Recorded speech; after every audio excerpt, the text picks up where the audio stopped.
So in my last talk a few weeks ago, I quoted the 17th century Japanese poet Masahede. And he said in his poem, "The barn's burnt down. Now I can see the moon." And I called the talk, "When the Barn Burns." So I'm calling tonight's talk, "When the Barn Burns Continued," because as we all know, the barn is burning still, and maybe more fiercely in some ways than before. IMCC isn't the place to talk about politics, but of course, there's no skirting around the fact. We know what is happening, and we know that we are in an extraordinarily dangerous period. We hear it everywhere. We see it. Trauma is defined broadly as an experience in which a person is unable to effectively meet a threat and is not protected by others. And I think much of this country, much of this nation is traumatized on both sides of the political divide. And that may include and does include you and me at times, because what does effectively meeting a threat mean in this context? At any rate, whether you feel traumatized or not, the truth is the barn is burning still. So the question, I think, that as far as we're concerned as contemplatives is, how do we hold all of this? And how do we respond? How do we not fall apart? And of course, that's the topic that we at IMCC have been talking about for months now, right?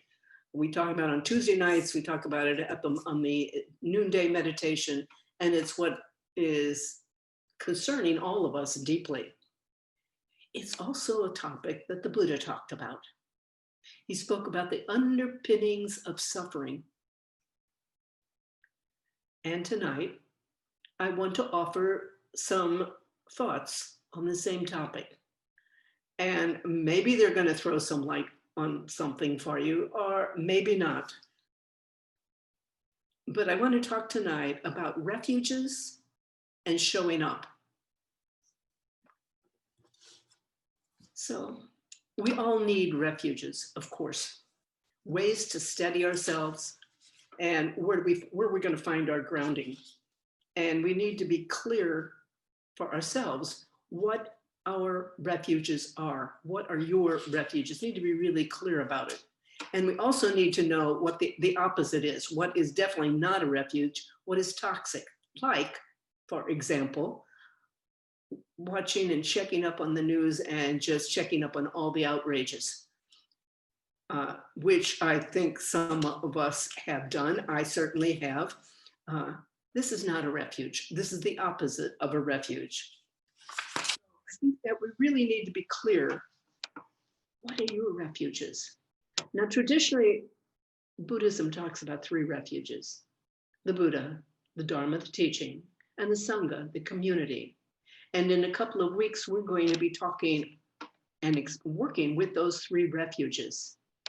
But right now, I'm referring more generally to refuges that you yourself find, where you yourself find comfort and support. And I'll suggest, obviously, the first refuge is those who are like-minded and like-hearted with you, where you belong. And by that means where you can be in an undefended way, where you don't have to be guarded. And we can say readily it's family and friends, with a big caveat, because we all know that sometimes with family and also sometimes with friends, we are indeed quite guarded. It depends. It's a nuanced picture. But refuges is a place where we can belong by being just who we are, where we can relax into that. And of course, one refuge that is traditionally talked about, and I'll turn to for a moment tonight, is refuge in a community like ours. Call it a spiritual or contemplative community. Time and again, the Buddha talked about the importance of spiritual friends, as he called them, or kalyanamitta, that's the word in Pali, or a spiritual friend. And he even at one place said that spiritual friends are the whole of the holy life. I think you've heard us talk about that many times. Here's a definition by Thich Nhat Hanh, the Vietnamese monk.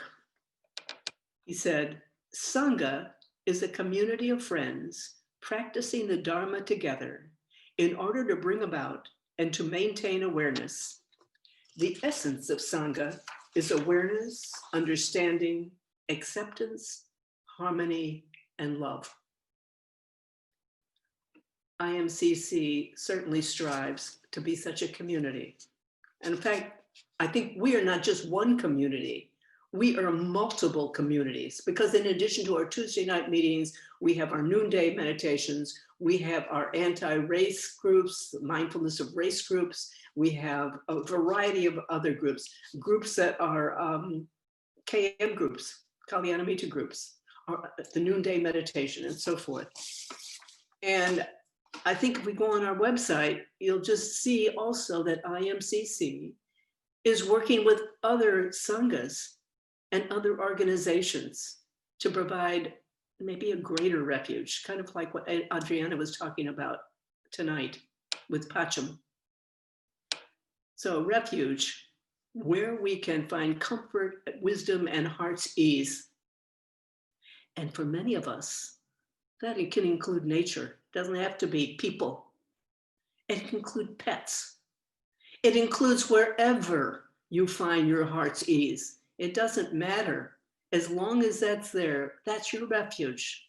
And I think it's important that we recognize it. So I'd like to say something now, turn and talk a little bit about the role of suffering in this context, because of no one wants it, of course. And we've had so much of it.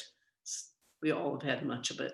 We want happiness, but happiness and suffering, of course, are inextricably interlinked on a relative level. You can't have one without the other, relatively speaking.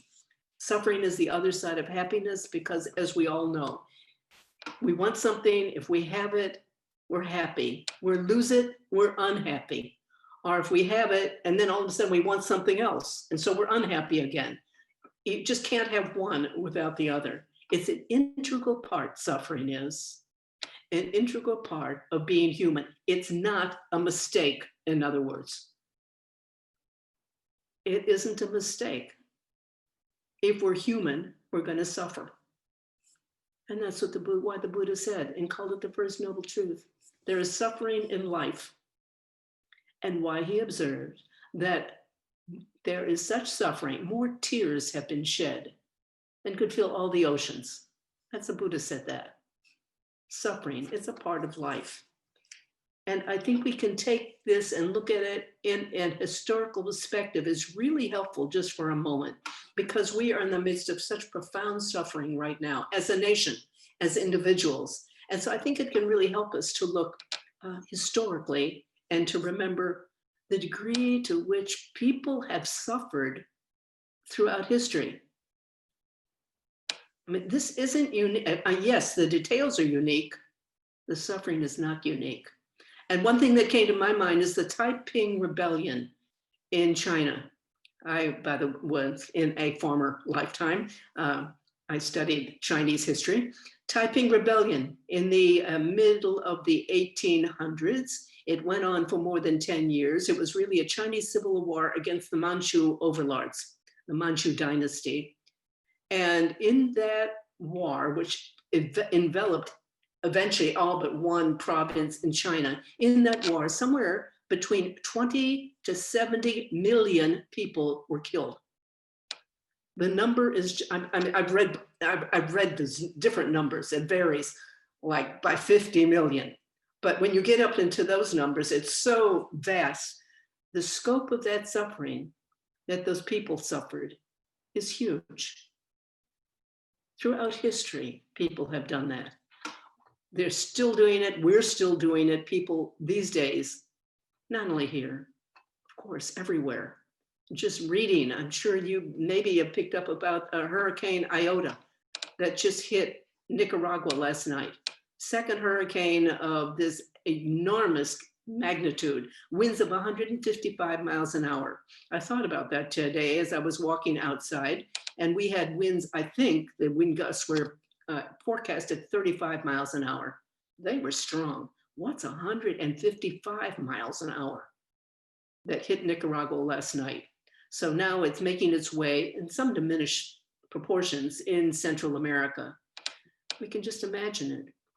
I have there's someone that I mentor. She lives in the Philippines, and she was texting last week. They were in the middle of a hurricane. She was saying that she didn't know whether her house was going to be able to withstand it. It was huge magnitude, also like this one, Iota. People have suffered, and these are just a little few examples, but I think it's helpful to remember them and to bear them in mind. Because now when we face profoundly unhappy conditions, we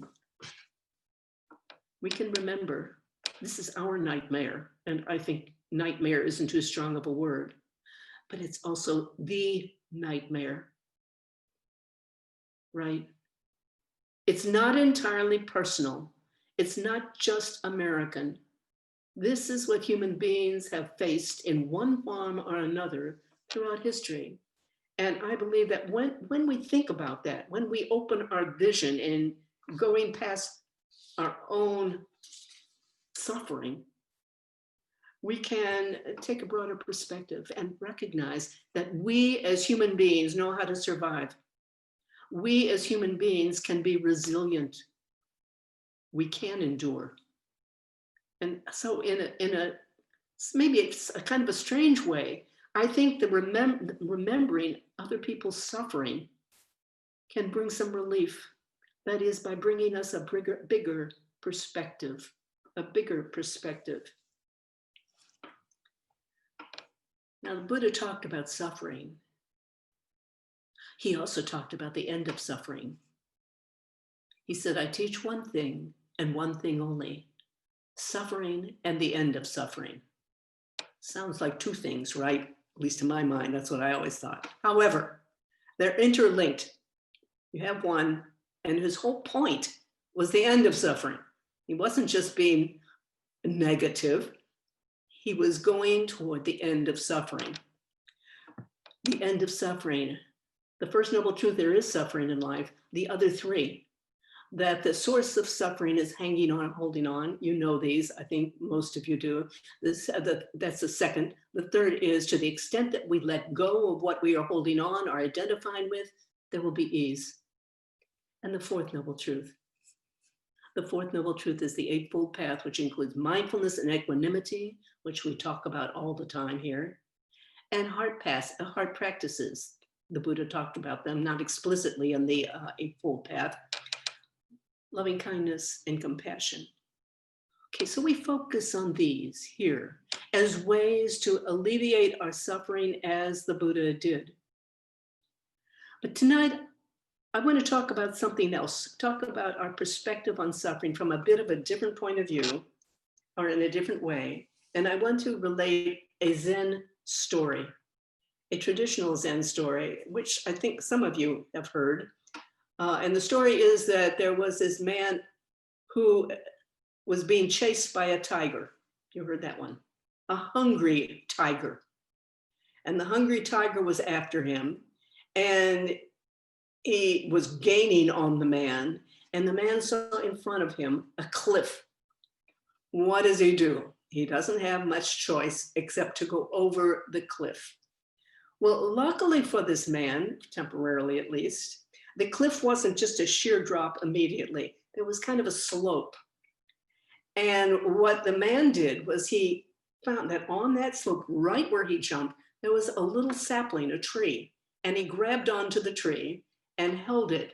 He looked up, there he was, holding on to the sapling, holding on for dear life. He looked up and there was the tiger leering down at him. And he looked down, and right below this little slope, it was a sheer drop, certain death. So what to do? Well, he was holding on with one hand. But then with the other hand, he noticed, there's a little strawberry plant right there. He picked a strawberry with his other hand, reached out, picked it. He ate it. It was delicious. He found it was delicious. That is a comment on the end of suffering. For this man, in this moment, he was totally present and appreciated what was there. One wonderful strawberry. For him, there was no next. Next was certain death, right? For him, his whole life was focused on that one moment, and it was good. I think it really is a profound story, as some of these Zen stories can be. Now, we are not facing certain death, as this man was in the story, but we are like him in that we are not in a position to really alter our national situation at any rate. The only thing that we can alter is how we are with it. I'm not saying like it, not saying find it good. I am saying that when there's really nothing to do, then there's always something to be, and that is present. We can try, at any rate, to be unconditionally present, as this man in the story was for that moment. That is our refuge, our presence. That's an ultimate refuge. I'm not talking about dissociation. Let's get out of this suffering by being present. Not talking about a spiritual bypass. This is something, I will say, that's more fundamental and certainly less psychological. It's about a deeper truth, and that is the truth of what mindfulness and presence really, truly mean. So I would like to just briefly repeat a story that I told in the last talk, because it illustrates this precisely. That's about my friend Mariana in New Zealand. And as I said last time, Mariana has multiple sclerosis, has had it since she was a child. She is an amputee. And she has gotten along on her own quite well.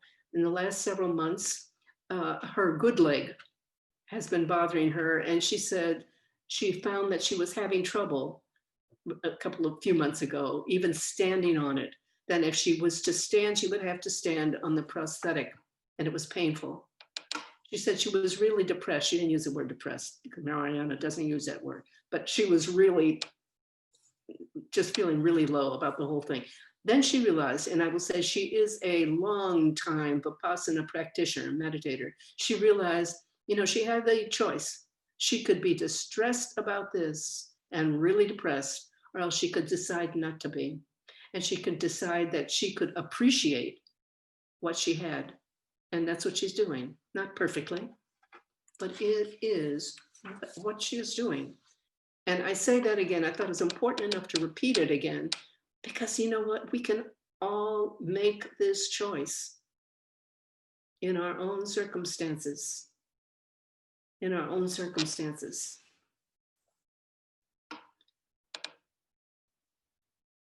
What we choose then becomes our refuge.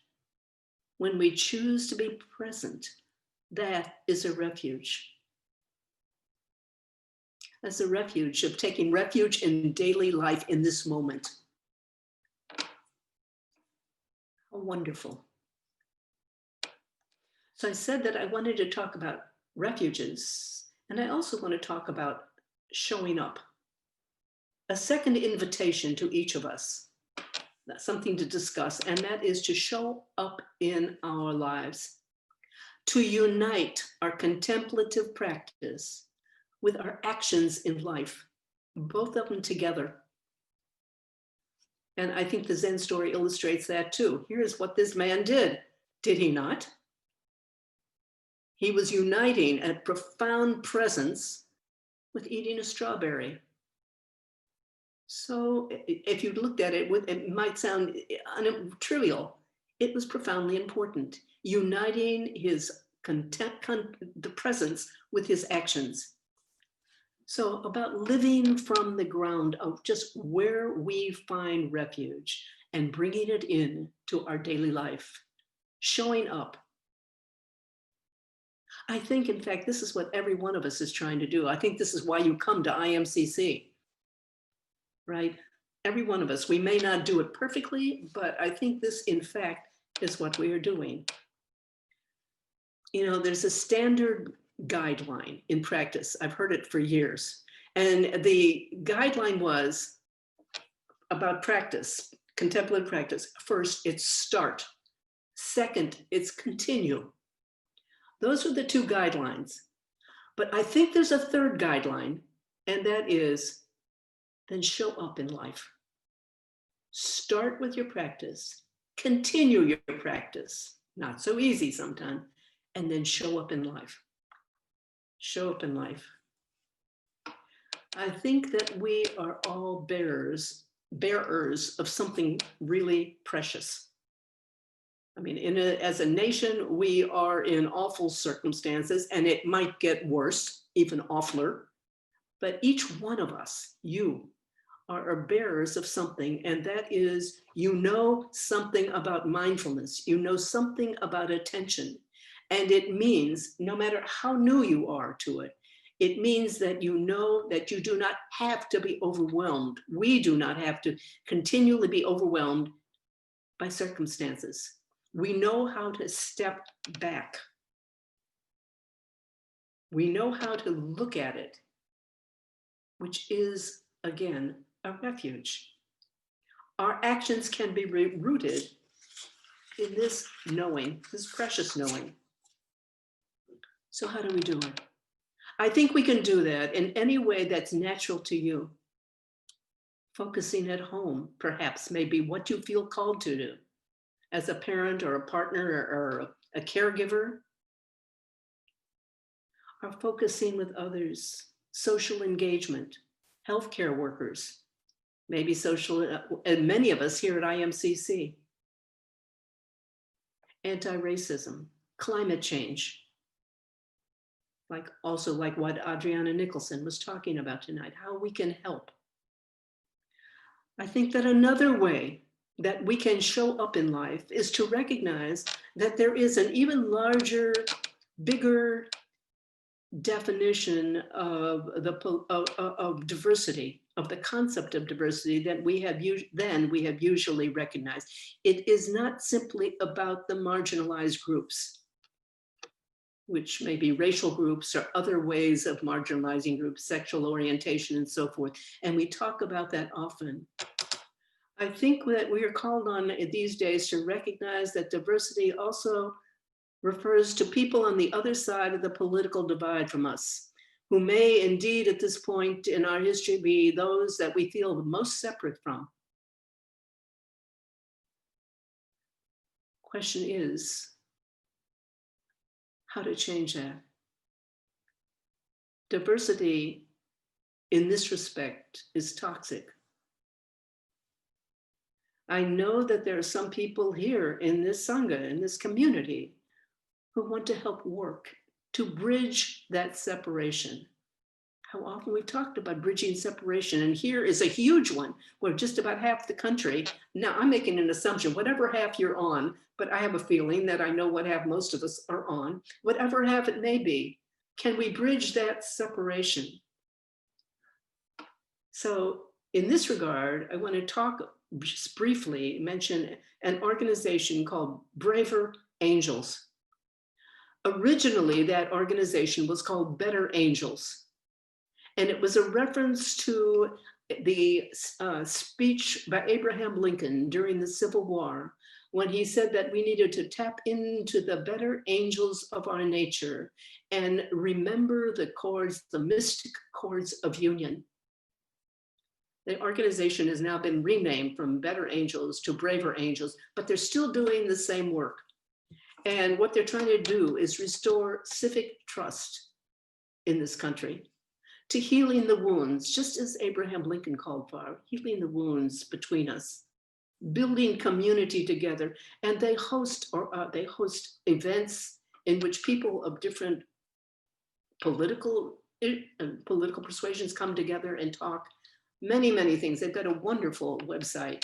You can get on their mailing list, and maybe some of us will be trying to do something with that. Finally, there's another way that some of us are called, I think, to show up, and that is in the arts. Because the arts, for some of us who are kind of drawn that way, know that they can stir our imagination and touch our souls in terms of what's the best within us. And usually when we think about the arts, I think about, we assume that they are kind of located in a metropolitan area and amidst, progressive people who maybe are affiliated with a progressive party, who knows? But we usually have a pretty good stereotype of what artists might be. So tonight, I want to kind of wind up this short talk with a video by a group, a song, it's short, only 4 minutes, by a group that's called Rising Appalachia. And they are doing a song and dancing that is called Resilient. During Susan's talk, we listened to a song entitled Resilient by a band called Rising Appalachia. We're not able to include the recording here, but you can listen to it on their website, which is www.risingappalachia.com/video, or by searching for it on YouTube. Thank you.